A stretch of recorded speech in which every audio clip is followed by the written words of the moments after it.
It's the most wonderful time of the year. But what exactly is the tax on Christmas? Before the tree goes up or cream goes on the path, you probably start thinking about presents. But with every box of roses and pair of socks you buy, you pay an additional 15% in goods and services tax, GST. And as of last month, that includes items ordered from overseas, so this year's shopping might be more expensive than the last. Not to mention, if your online orders add up to more than $1,000, you might pay a fee at the border.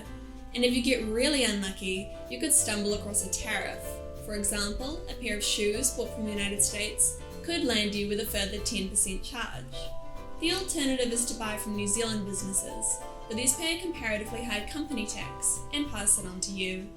It all adds up to a very generous gift from you, left at the door of IRD. But we know Christmas isn't just about giving material things, it's about being with family. Often that means travel. If you choose to drive, about 50% of what you pay at the pump will be tax.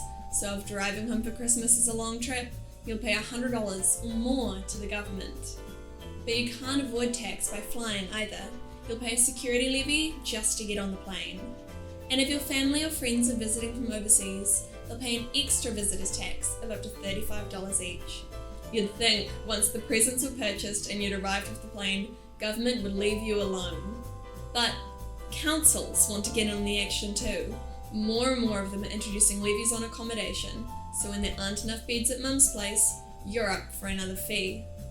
And when you pick up the ingredients for Christmas dinner, you'll be paying more than just GST. Every bottle of Lindau comes with a $2 excise tax, and it's $6 per box of beer. Worse still, you probably enjoy an eggnog or a nightcap, but every litre of spirits comes with an excise bill of $19. And if your dad wants a cigar at the end of the night, it's Christmas after all. He'll pay excise on that too.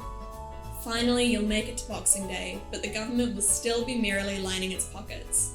Because there's also a tax on the scrunched up wrapping paper and unwanted novelty gifts that go into landfill.